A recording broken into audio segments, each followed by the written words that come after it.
Lalu siapa yang pas, yang cocok untuk meneruskan jabatan sebagai Panglima TNI pasca Jenderal Andika pensiun? Kita akan kupas bursa calon pengganti Panglima TNI bersama pengamat bidang militer dan pertahanan Koni Rahakundini Bakri. Selamat petang, Bu Koni. Selamat petang. Ada 3 calon kuat pengganti Jenderal Andika. Prediksi Anda, siapa Bu Koni? Kalau pertanyaan seperti itu, saya seolah-olah ditempatkan jadi tukang ramal, bukan analis pertahanan. Oke, kita bahas dulu tentang pernyataan Ibu Megawati Soekarno Putri, mantan presiden kita. Dan itu adalah kata-kata yang tajam ya dari seorang mantan presiden wanita dan seorang presiden wanita yang pernah membuat anggaran pertahanan kita tuh sangat maju secara signifikan. Adalah Ibu Mega yang melakukan perubahan anggaran pertahanan secara revolusioner waktu itu. Saya kira kalau kita bicara tentang maju mundur tadi pertahanan, kita harus kembali kepada fungsi TNI itu apa. Fungsi TNI itu adalah penangkal, penindak dari setiap ancaman militer ataupun ancaman non-militer. Dan itu apapun bentuknya, ancaman terhadap kedaulatan, terhadap keutuhan wilayah, terhadap keselamatan bangsa, terhadap kepentingan nasional yang harus kita capai. Dan jangan salah juga, TNI juga bersikap sebagai pemulih. Nah, kalau pertanyaan seperti itu, maka kita juga harus yakin bahwa sebenarnya fungsi TNI itu apa? Untuk menangkal, menindak, memulihkan itu. Fungsinya itu bertempur. Nah, ini yang sekarang kita harus tekankan kembali kenapa akhirnya penting untuk Bu Mega mempertanyakan hal itu. Itu nomor 1.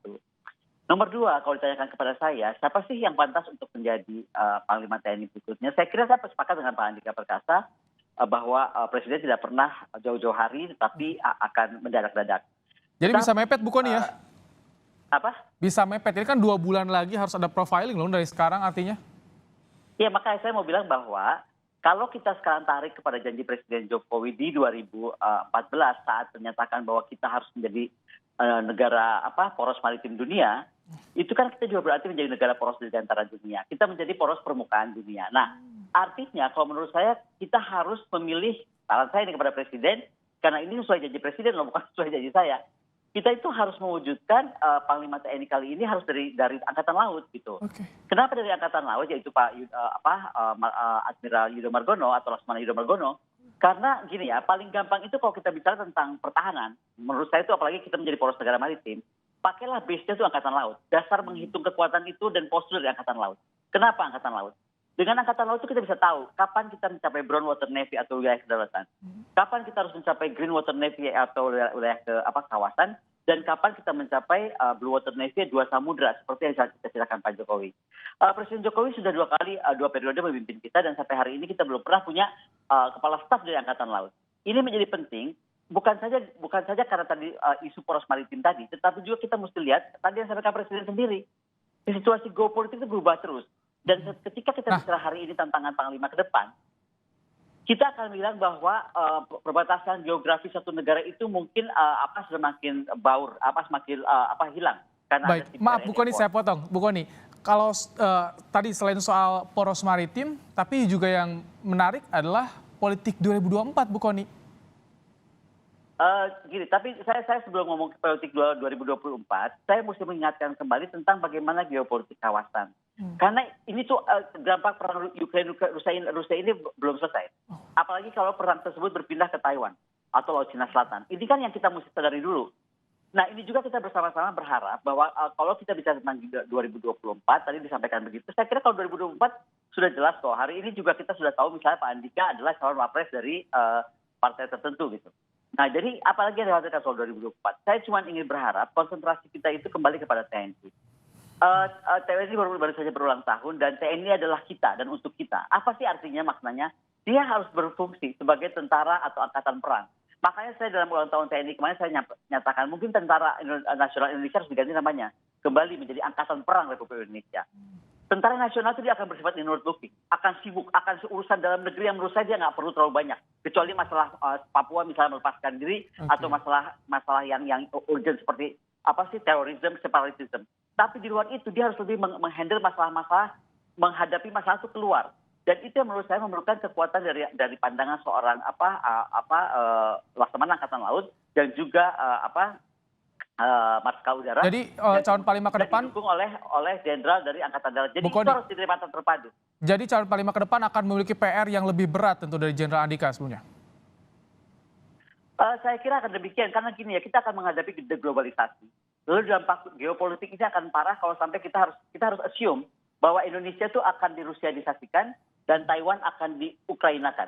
Jadi kalau saya melihat perkembangan global kali ini, kalau negara itu kecil, dia akan dibikin menjadi Ukraina, menjadi negara boneka, gitu. Dipakai jadi ajang untuk battle area untuk negara besar yang bertempur.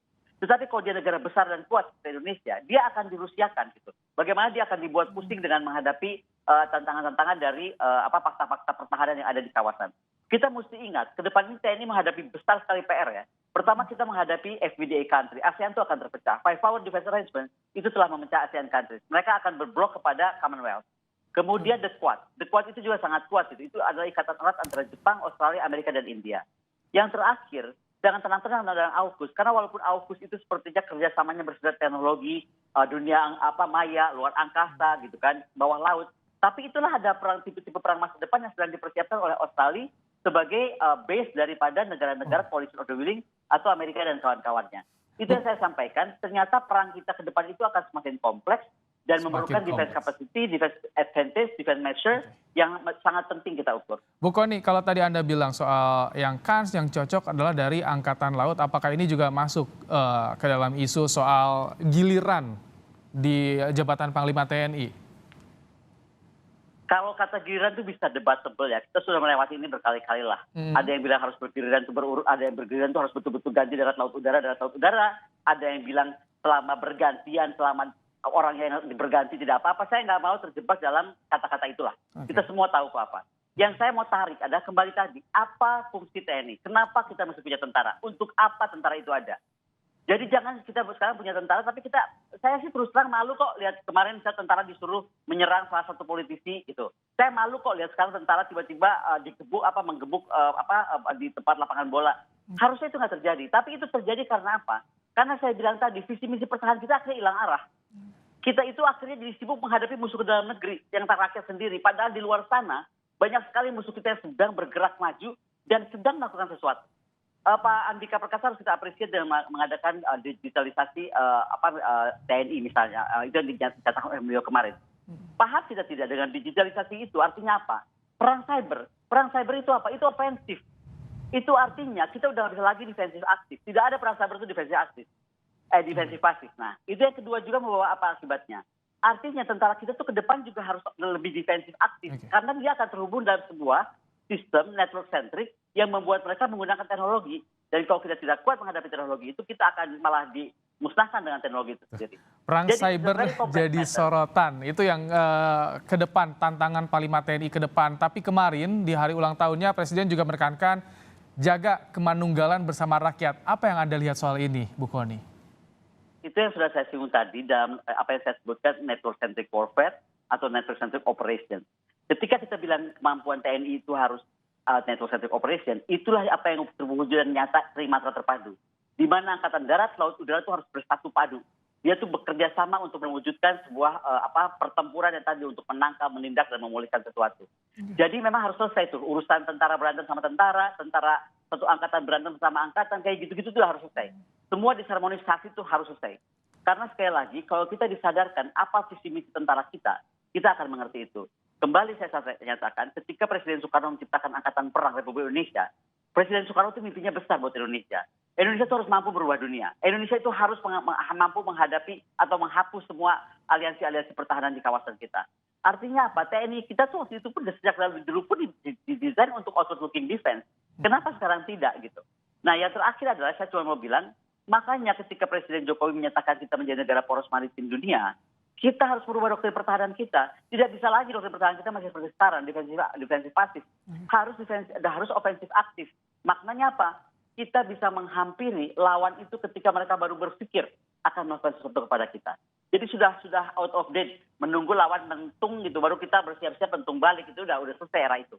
Karena sekarang sudah era perang dunia yang perang modern yang begitu mengerikan dan begitu advance. Kalau tantangan, hambatan untuk bisa menyatukan soliditas TNI itu apa sih Bu Kony? Ini kan yang jadi penting untuk melihat calon Panglima ke depan. Ini ya satu PR utamanya juga Bu Kony. Tantangannya saya kira cuma satu aja, ketika kita harus menuntut, sebenarnya kan tentaranya nggak bergerak sendiri. Dia punya kementerian yang membawahinya. apakah Kementerian Pertahanan sudah membuat roadmap bagaimana menjadi negara poros maritim dirgantara permukaan dunia? Ya kan? Karena itu mereka bergerak keluar. Makanya saya agak bingung ketika kemudian pertahanan kita menjadi pertahanan pulau besar. Itu tidak boleh terjadi. Indonesia itu negara maritim. Harusnya nggak boleh pertahanan pulau besar. Tetapi kembali lagi, sekali lagi kita harus duduk bersama sebagai sesama bangsa, melihat fungsi dan letak Indonesia, lalu mimpi Indonesia ke depan apa, dan bersama-sama tentara kita yang harus bersama rakyat membangun itu dan mengejar mimpi itu. Sekali lagi, fungsi tentara jangan pernah digeser, dan itu yang menentukan sebenarnya panglima yang sebenarnya itu siapa Bu dan Kony, apa. kami tangkap. Terima kasih Bu Kony untuk pandangannya di Bursa Calon Panglima TNI. Kita akan tunggu nanti bagaimana keputusan Presiden. Terima kasih Kony Rahakundini, pengamat militer dan pertahanan. Terima kasih Bu Kony, sehat selalu.